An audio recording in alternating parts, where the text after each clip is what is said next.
It took me 26 years to come out to myself as a gay man, and another 3 years on top of that to come out to my family.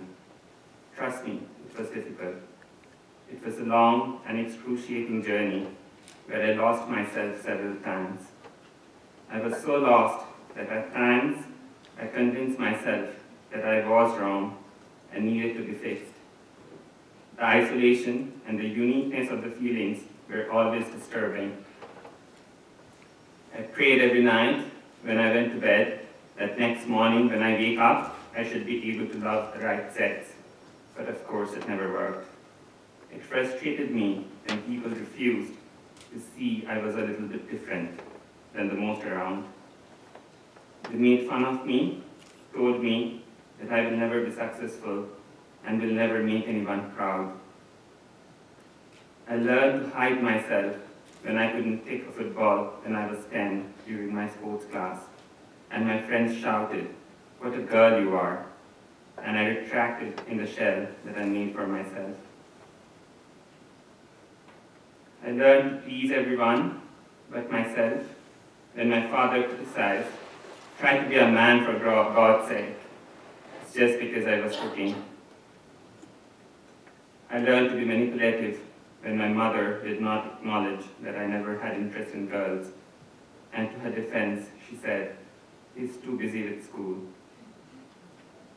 I learned to live a lie when my sister asked me, "Are you gay?" when I was 21, and as I could not figure out if the question came from compassion or judgment, and I replied, "No." The most frustrating was when my friends did not believe my sexuality just because I did not wear lipstick. And then one day, I snapped. I told myself, to hell with everyone, and to hell with living for others, and all the rules. I will be as gay as it can get.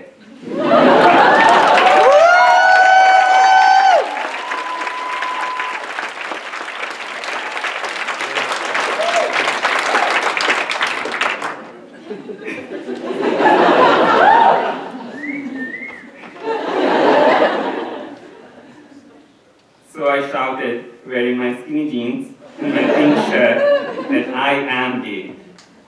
And no, it's not because I grew up with two sisters, not because I was raised in a broken family, and certainly not because I never liked sports and always liked art.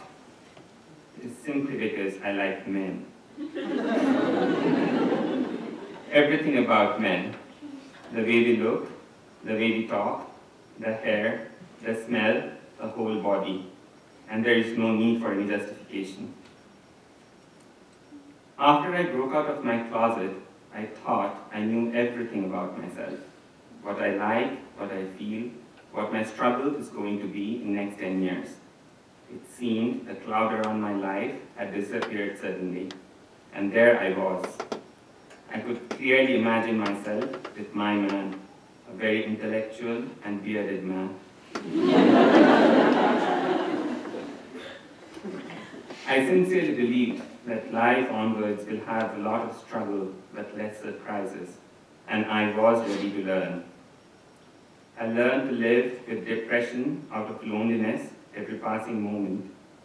I learned to stay calm and positive each time I moved a country or a continent, leaving behind a beating heart and two pairs of tearful eyes slowly drifting apart. I seemingly became the all-knowing, poetry-writing, meditating, and yoga practicing brown gay man who had an answer to everything.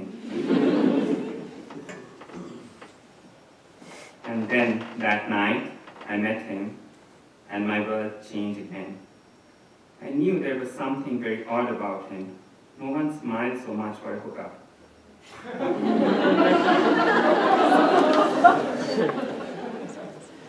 "I'm just a little drunk," he replied, when I asked him the reason.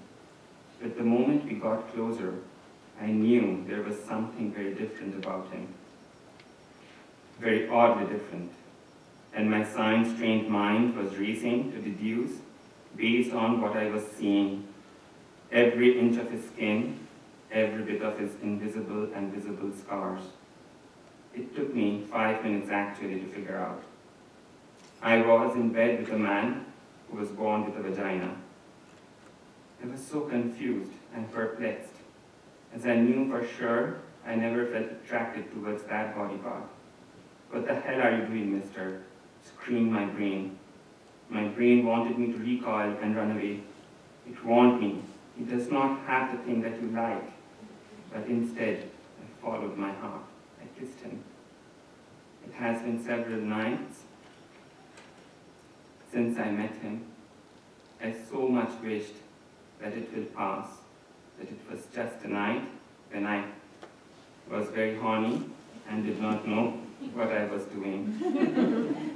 Instead, that night changed the way I perceived men, made me realize how judgmental we are, although we get judged every moment of our existence and seek acceptance. And that was my coming out, yet another time. Yes, I still very much like men. I like the way we talk, the way we process, the hair, the smell. My coming out this time is, I like a man in brain and can care less if he was born with a vagina or a penis.